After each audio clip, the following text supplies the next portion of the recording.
지난주일 우리는 역대하 14장을 중심으로 남왕국 유다의 아사왕에 대해서 묵상을 했습니다. 아사 시대의 특징은 평화입니다. 하나님이 그 땅에 평화를 주셨더라, 이렇게 성경은 이야기하고 있습니다. 그 땅에 평화를 주신 이유가 뭘까요? 아사왕은 선과 정의로 백성을 다스렸기 때문입니다. 아사왕은 하나님에 대한 열심이 특별해서 우상들을 척결했기 때문입니다. 심지어 자기의 할머니가 아세라 우상을 섬기니까 할머니를 폐위시킬 정도로 우상 척결에 열심이었습니다. 또한 아사왕은 하나님께로 돌아와서 하나님만 찾고 하나님만 의지하였기 때문에 하나님 그 땅에 평화를 선물로 주셨습니다. 이 훌륭한 아사왕이 41년을 통치하고 숨을 거둡니다. 그리고 아사의 뒤를 이어서 여호사밧 왕이 남왕국 유다의 왕으로 즉위했습니다. 그런데 여호사밧 또한 아사와 마찬가지로 아주 열심히 특이한 사람이었어요. 하나님을 경외하고 우상을 용납하지 않습니다. 온 백성에게 하나님의 말씀을 공포하고 그 말씀을 열심히 공부하도록 격려했습니다. 그래서 이 여호사밧 왕의 시대의 특징도 하나님이 그에게 평강을 주셨다는 것입니다. 역대하 20장 30절에 보니 여호사밧의 나라가 태평하였으니 이는 그의 하나님이 사방에서 그들에게 평강을 주셨음이더라 그랬습니다. 한 나라의 평화든 한 가정의 평화든 한 개인의 평화는 그냥 오는 것이 아닙니다. 그가 하나님과 바른 관계를 맺을 때 하나님은 그에게 평안을 선물로 주신다 하는 것입니다. 여호사밧은 진실로 아사처럼 훌륭한 왕이었습니다. 정직한 왕이었습니다. 그래서 여호사밧에 대한 기록도 역대하 17장부터 20장까지 무려 4장에 걸쳐서 자세하게 소개되고 있습니다. 그러나 여호사밧의 생애에도 위기는 있었습니다. 모든 것이 다 형통한 것만은 아니었습니다. 그의 인생에 감당할 수 없는 위기의 파도가 몰려오기도 했습니다. 그러나 그는 그것을 지혜롭게 극복했고 온 나라에 하나님의 평화를 이룰 수가 있었습니다. 자, 그러면 여호사밧 왕 때에 경험했던 위기라는 것이 무엇이었을까? 우리 역대하 20장 1절 말씀을 다시 한번 읽어봅니다. 20장 1절입니다. 시작. 그 후에 모압 자손과 암몬 자손들이 마온 사람들과 함께 와서 여호사밧을 치고자 한지라. 아멘. 모압과 암몬과 마온 사람들의 연합군이, 그런데 그 숫자가 이전에 보니까 큰 무리라 그랬어요. 적은 무리가 아니에요. 큰 무리가 여호사밧과 남왕국 유다를 공격해 왔다는 것입니다. 이것은 엄청난 위기였습니다. 왜냐하면 그 많은 군사들을 대항할 만한 그런 병력이 여호사밧에겐 없었기 때문입니다. 여러분, 인생을 살면서 위기가 없는 사람이 어디 있겠어요? 위기 없는 인생은 없어요. 어찌 보면 인생이라는 것은 위기의 연속 아닙니까? 힘들고 어려운 고난과 좌절이 우리 삶에 물밀듯이 밀려오지 않습니까? 그래서 우리는 위기를 가리켜 이렇게 말합니다. 위기란 위험한 기회일 수도 있고 또 어떤 얘기의 위기란 위대한 기회가 될 수도 있다. 그렇습니다. 위기를 잘 맞이하면 그 사람은 위대한 기회를 잡을 수 있다. 그 위기를 통해서 오히려 우리 인생의 플러스와 축복을 경험할 수가 있다는 것입니다. 아니, 그것이 하나님께서 허락하신 위기라면 그것을 통해 반드시 선을 이루고자 하는 하나님의 섭리가 있는 줄로 믿습니다. 그래서 어떤 이는 말하기를 고난은 변장된 축복이라고 말했습니다. 고난 자체는 두렵고 고통스러운 거지만 고난 속에 숨어있는, 고난 뒤에 숨어있는 축복이 있다는 것입니다. 그래서 고난은 변장된 축복이다라고 말합니다. 오늘 우리 성경 야고보서 1장 2절과 3절 말씀을 자막해서 한번 읽어봅니다. 야고보서 1장 2절과 3절입니다. 시작. 내 형제들아, 너희가 여러 가지 시험을 당하거든 온전히 기쁘게 여기라. 이는 너희 믿음의 시련이 인내를 만들어내는 줄 너희가 알미라. 아멘. 여러분의 인생에 시험과 시련이 오거든 오히려 기쁘게 여기라. 왜냐하면 그 시련을 통해서 오히려 여러분의 인내를 배우고 여러분의 인격이 성숙해지기 때문이다 하는 것입니다. 히브리서 12장 8절 이하에 보니까 주께서 그 사랑하시는 자를 징계하신다고 그랬어요. 징계라는 건 훈계한다 그런 뜻입니다. 그런데 만약에 징계가 없으면 그런 사생자요 친아들이 아닌지라 성경은 말합니다. 부모는 사랑하는 자녀가 잘못하면 징계도 하고 꾸지람도 하고 책망도 합니다. 잘 되라고. 그러나 남의 집 아이에 대해서는 이야기하지 않습니다. 하나님도 당신의 자녀를 종종 징계하시고 훈련하신다 하는 것입니다. 그래서 이 징계란 당시에는 슬퍼 보이고 즐겁지 않지만 나중에 연단을 이기면 의와 평강의 열매를 맺는다고 성경은 말씀합니다. 자, 이제 밀물처럼 밀려온 이 전쟁의 위기 속에서 여호사밧은 과연 어떤 선택을 할 수 있을까요? 아니, 우리 인생에 찾아온 위기 속에서 우리는 어떤 지혜로운 선택을 해야 할까요? 첫째로 위기 속에서 여호사밧은 하나님께 도움을 구했습니다. 한번 따라해 보세요. 여호사밧은 하나님께 도움을 구했습니다. 그렇습니다. 우리가 할 수 있는 일은 우리보다 위대하고 전능하신 여호와 하나님께 도움을 구하는 것이다 하는 겁니다. 자, 오늘 우리 성경 3절과 4절 말씀을 다시 읽습니다. 3절과 4절입니다. 시작. 여호사밧이 두려워하여 여호와께로 낯을 향하여 간구하고 온 유다 백성에게 금식하라 공포하며 유다 사람이 여호와께 도우심을 구하려 하여 유다 모든 성읍에서 모여와서 여호와께 간구하더라. 아멘. 여호사밧은 두려워하는 마음을 가지고 하나님 앞에 나가서 기도하기 시작을 했습니다. 여호와를 향하여 낯을 돌렸습니다.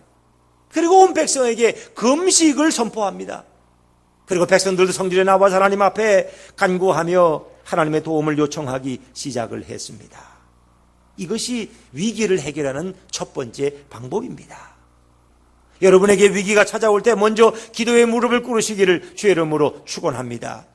고난이 밀려올 때 하나님을 향하여 도움을 청하십시오. 시편 146편 3절 이하에 보니까 너희는 귀인들을 의지하지 말며 도울 힘이 없는 인생도 의지하지 말지니 야곱의 하나님을 자기의 도움으로 삼으며 여호와 자기 하나님에게 자기의 소망을 두는 자는 복이 있도다라고 성경을 말씀합니다. 하나님께 도움을 구하는 자는 복 있는 사람이다 하는 뜻입니다. 인생의 위기 앞에서 누구에게 손을 내밀까? 귀인들, 권력자들, 힘 있는 자들이 아니라 여호와 자기 하나님에게 도움을 요청하라 하는 것입니다. 오늘 이스라엘 백성은 여호사밧과 함께 하나님 앞에 나가서 기도합니다. 특별히 우리가 읽지 않았지만 6절에 보니까 그런 말합니다. 하나님은 누구시냐? 전능하신 분입니다. 감히 하나님과 맞설 자가 어디 있습니까? 또 그런 9절에 이야기합니다. 우리 옛적의 선조들에게 하나님이 약속하셨죠. 누구든지 이 성전에 나와서 재앙이나 난리나 전염병이나 기근을 당했을 때 여기서 기도하면 내가 너희를 구원하리라고 약속하지 않으셨습니까? 오늘 우리를 이 민족을 위기에서 구원해 주시옵소서라고 그런 기도합니다. 오늘 그의 절박한 심정을 우리는 12절에서 읽을 수 있습니다. 12절 말씀을 다시 한번 읽겠습니다. 12절입니다. 시작. 우리 하나님이여 그들을 징벌하지 아니하시나이까? 우리를 치러오는 이 큰 무리를 우리가 대적할 능력이 없고 어떻게 할 줄도 알지 못하고 오직 주만 바라보나이다 하고 아멘. 이 여호사밧의 마음이 얼마나 갈급하면 우리를 저들을 대적할 능력도 없고 어떻게 할 줄도 모르겠고 오직 주님만 바라보나이다. 그렇습니다. 우리 옆에 분들한테 한번 인사합시다. 이렇게 인사해요.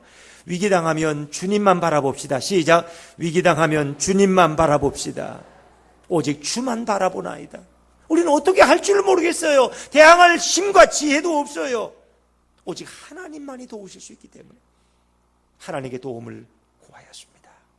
여호사밧은 하나님께 도움을 구했다. 자, 두 번째로 위기 가운데 여호사밧은 어떻게 했을까요? 하나님의 말씀을 신뢰하였다는 것입니다. 한번 따라해보세요. 하나님의 말씀을 신뢰하자. 그렇습니다. 여러분, 위기 당하면 마음이 곤두박질 칩니다. 이거 하나님 정말 믿을 수 있는 거야? 하나님 말씀은 정말 사실이야?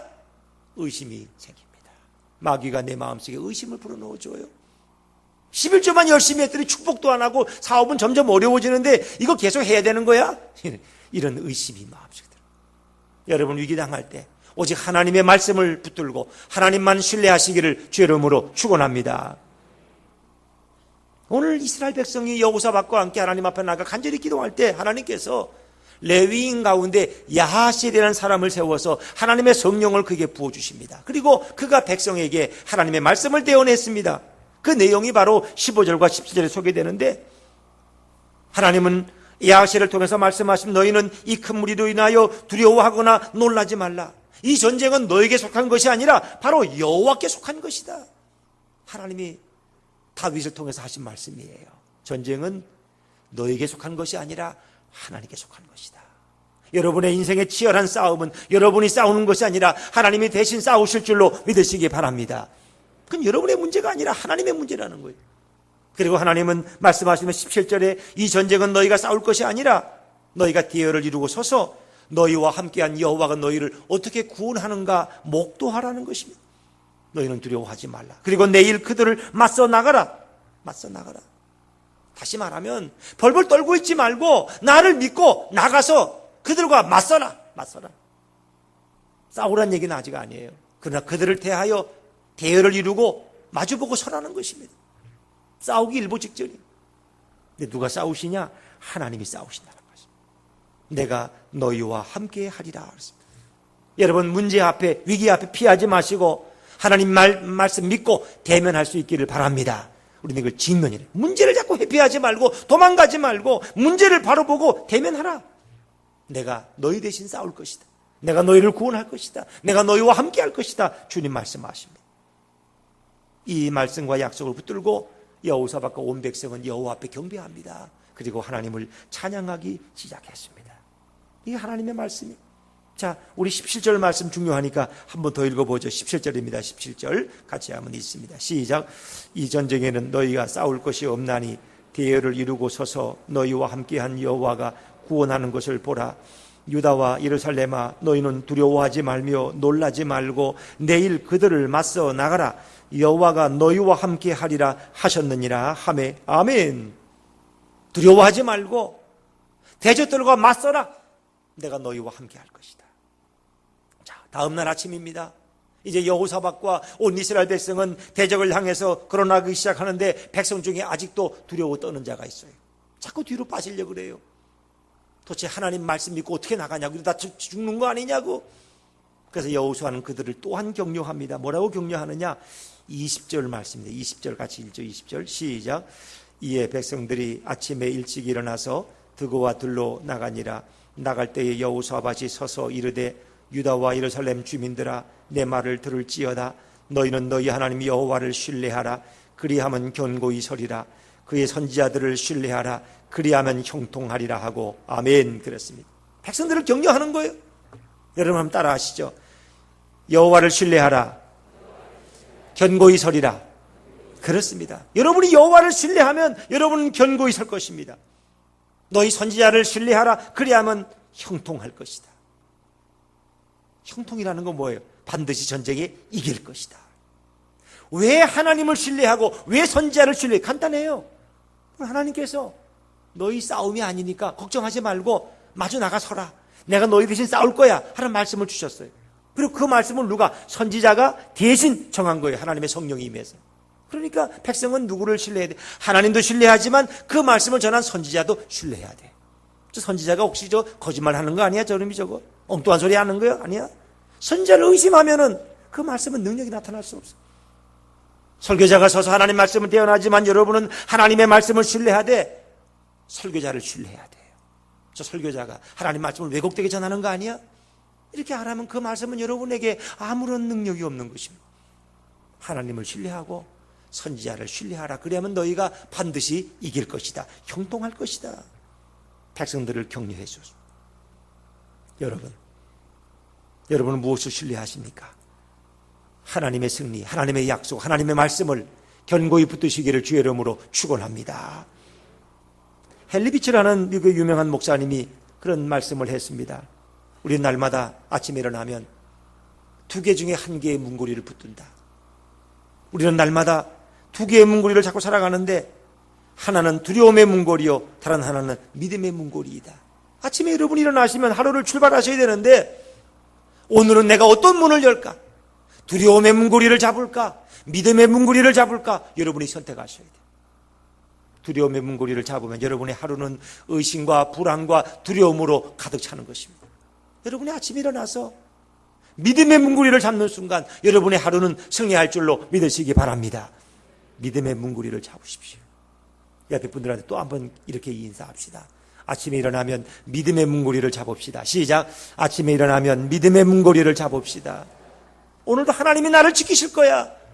하나님 말씀은 일제로 틀림이 없잖아. 하나님 나를 보호하실 거야. 이 확신이 있어야 되는데 오늘도 되는 게 뭐 있겠어? 나는 뭐 자빠져도 코가 깨지는데 오늘 뭐 잘 되겠어?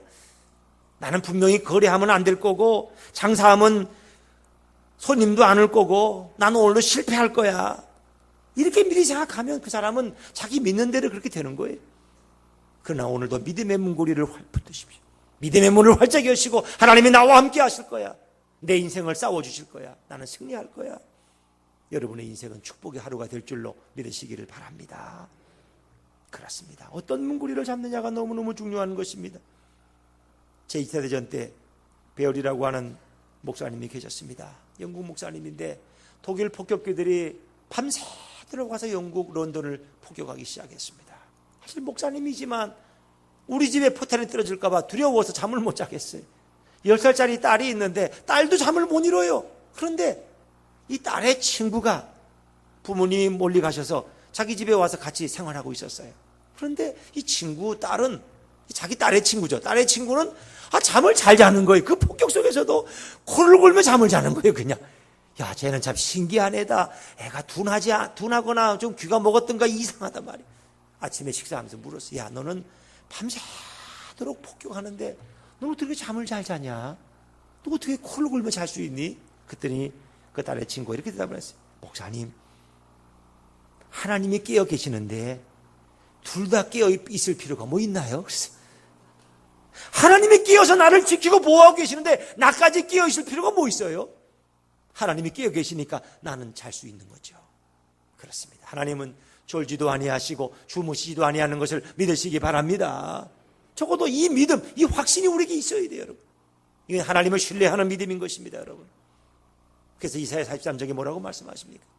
너희가 물 가운데 지날지라도 물이 너를 침몰치 못할 것이며 너희가 불 가운데 지날지라도 불이 너를 사르지 못할 것이다. 너희는 내가 너희를 존귀하게 여기고 내가 너희를 보배롭게 여기고 내가 너희를 사랑하노라 라고 말씀하세요. 오늘도 하나님의 보호와 인도가 여러분과 함께 할 줄로 믿으시기를 바랍니다. 하나님의 말씀을 신뢰하라는 것, 하나님의 약속을 붙들라는 것. 세 번째로 이제 마지막 여호수아과 모든 백성들은 하나님을 찬양하기 시작했습니다. 이제 그들은 하나님이 이 모든 전쟁을 이끌어갈 줄 알기 때문에 구원의 하나님을 찬양하면서 그들은 대적을 향해서 걸어나가기 시작했습니다. 그런데 놀라운 방법이에요. 노래하는 성가대에게 예복을 입히고 그 성가대가 앞장서서 찬양하며 나가기 시작합니다. 뭐라고 찬양합니까? 하나님을 찬송하는데 그 찬양의 내용이 여호와께 감사하세 그의 인자하심은 영원하도다. 여호와께 감사하세 그의 인자하심은 영원하도다. 그들은 하나님을 감사하기 시작합니다.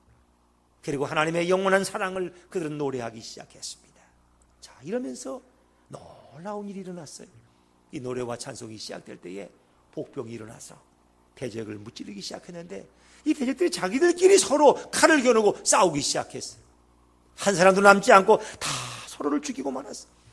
놀라운 일이었어요. 자, 우리 21절, 22절 말씀 다시 한번 우리 같이 읽어봅니다. 21절, 22절입니다. 시작. 백성과 더불어 의논하고 노래하는 자들을 택하여 거룩한 예복을 입히고 군대 앞에서 행진하며 여호와를 찬송하여 이르기를 여호와께 감사하세 그의 인자하심이 영원하도다 하게 하였더니 그 노래와 찬송이 시작될 때에 여호와께서 복병을 두어 유다를 치러 온 암몬 자손과 모압과 세일산 주민들을 치게 하심으로 그들이 패하였으니 아멘. 그 다음에 보면 모두가 다 진멸당했어요. 서로가 다 칼을 겨눠서 다 죽어버렸어요. 하나님께서 그들을 도와주셨어요. 구원의 하나님, 우리와 함께 하시는 하나님을 찬양하며 나아갈 때 하나님께서 친히 역사하셨어요. 자기들끼리 서로 살려기 일어나서 다 죽여버렸어요. 그리고 그들이 남긴 전리품이 어마어마하게 산처럼 쌓였어요. 브라가 골짜기라는 곳에 전리품이 쌓였는데 그 전리품이라는 게 뭐예요? 그들이 입던 의복들, 갑옷들, 칼과 창, 말, 소, 가져온 짐승들, 그리고 양식들, 은과 금가락지들, 그거를 거두는데 며칠이나 걸릴 것 같아요, 여러분 생각에. 그들의 전리품을 다 거두는데 성경에 보니까 며칠 걸렸어요? 사흘 동안. 적어도 몇십만 명이 넘는 이 유대 군사들이 그들의 전리품을 거두는 데만 사흘이 꼬박 걸렸어. 그렇게 많은 축복을, 그들의 많은 전리품을 얻었어요. 그것이 다 남아국 유다의 큰 수입이 되는 거죠. 전리품을 다 거둔 후에 그들은 어떻게 했어요? 하나님을 찬양하기 시작했어요. 우리 26절 말씀, 26절입니다. 26절 다시 한번 읽죠. 시작. 넷째 날에 무리가 브라가 골짜기에 모여서 거기서 여호와를 송축한지라. 그러므로 오늘날까지 그곳을 브라가 골짜기라 일컫더라. 아멘. 이 송축했다는 건 뭐예요? 하나님을 찬양했다는 거예요. 찬양했다. 이 골짜기 이름이 브라가 골짜기. 브라가라는 말은 바라크라는 말에서 왔는데 이것은 축복이라는 의미를 가지고 있지만 하나님을 향했을 때는 찬양하다, 찬송하다는 의미가 있어요. 찬양의 골짜기에서 그들은 하나님을 송축하기 시작했어요. 다시 말하면 이 전쟁은 찬양으로 시작해서 찬양으로 끝난 줄로 믿으시기 바랍니다. 전리품을 다 거둔 다음에 그들은 또 하나님을 찬양했어요. 그 다음에 보면 그들은 또 모든 악기를 동원해서 하나님을 찬양하면서 그들은 이제 귀성하게 됐어요. 돌아오게 됐어요.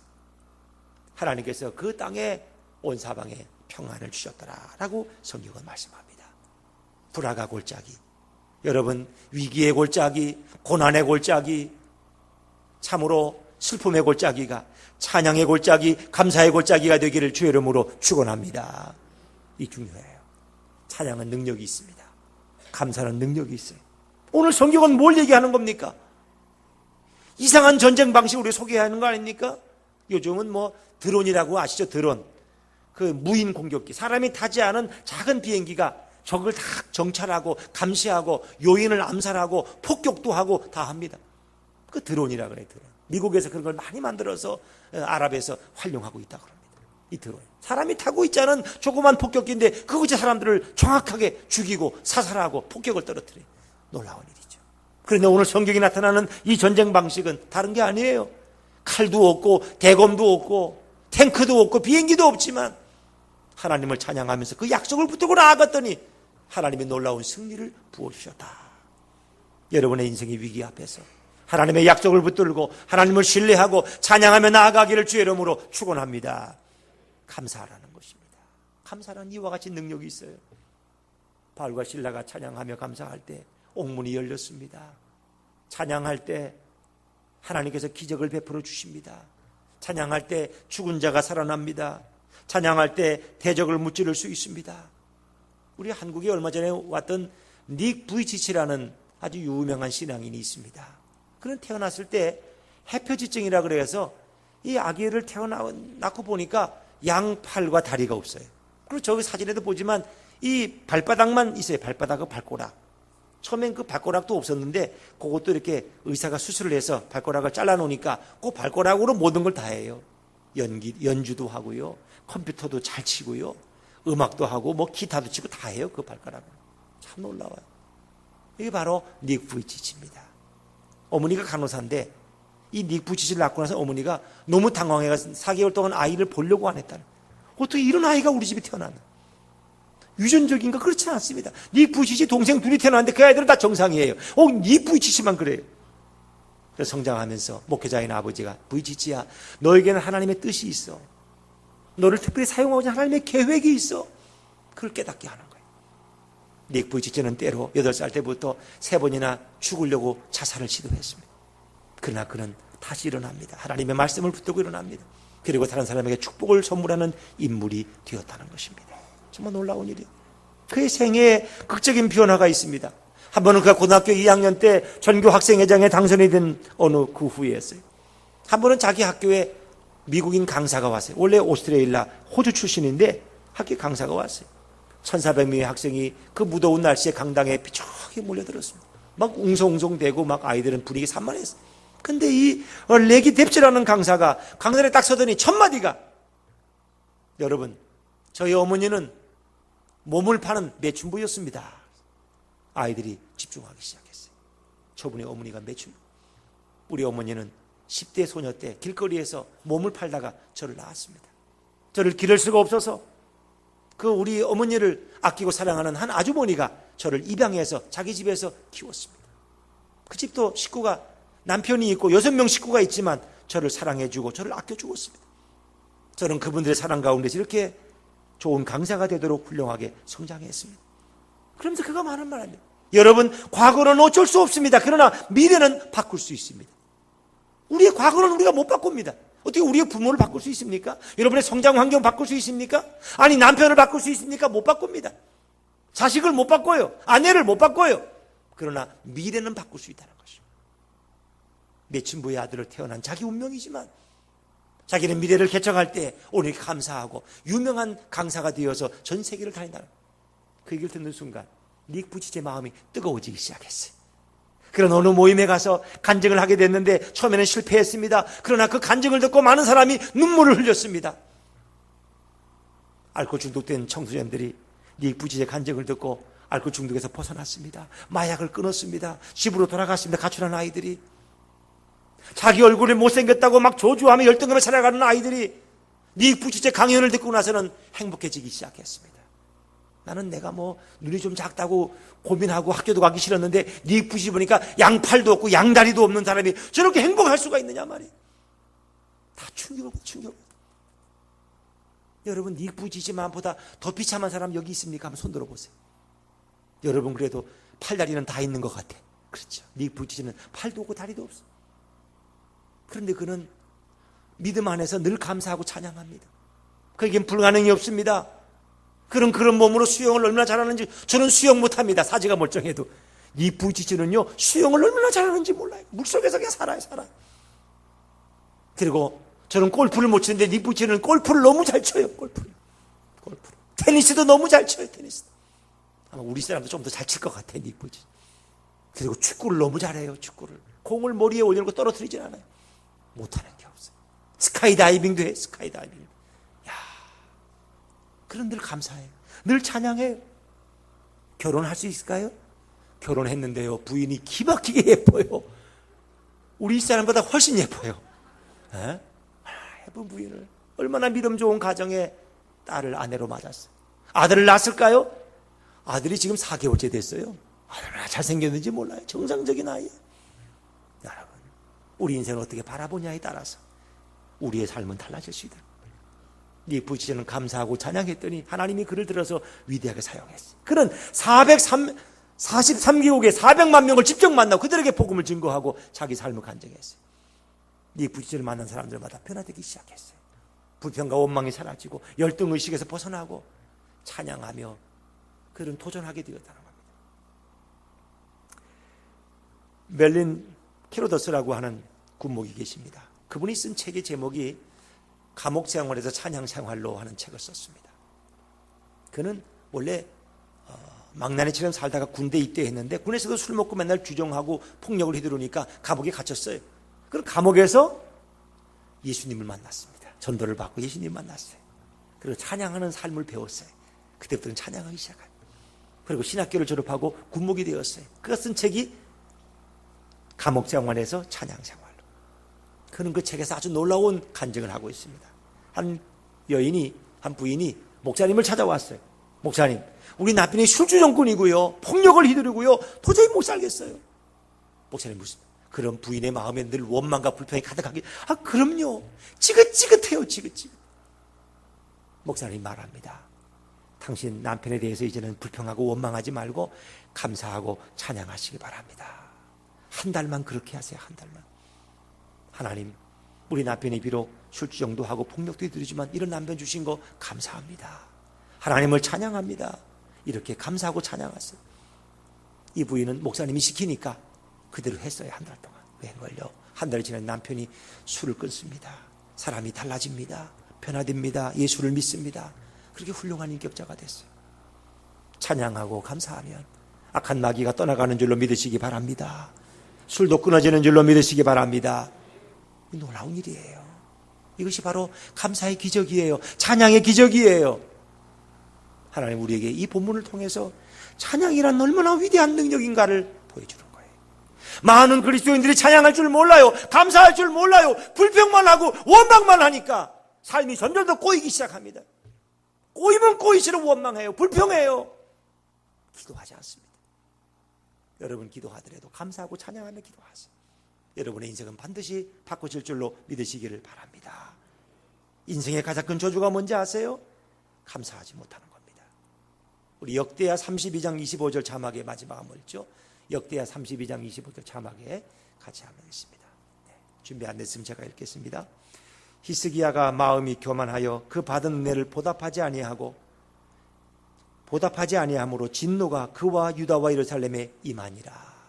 그렇습니다. 히스기야 왕은 훌륭한 왕이에요. 그런데 그의 노년에 교만에 빠졌어요.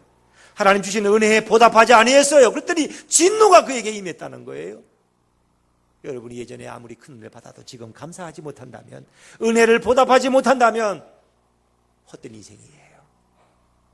여러분 주신 은혜, 구원받은 은혜, 죄사함받은 은혜, 하나님 자녀된 은혜, 천국 백성 된 은혜에 감사하고 찬양하세요. 그럴 때 하나님께서 더 큰 은혜로 축복으로 부어줄 줄로 믿습니다. 고난 앞에서 감사하고 찬양하세요. 하나님의 말씀을 신뢰하십시오. 여러분의 인생에 부어주신 하나님의 은혜가 날마다 넘칠 줄로 믿습니다.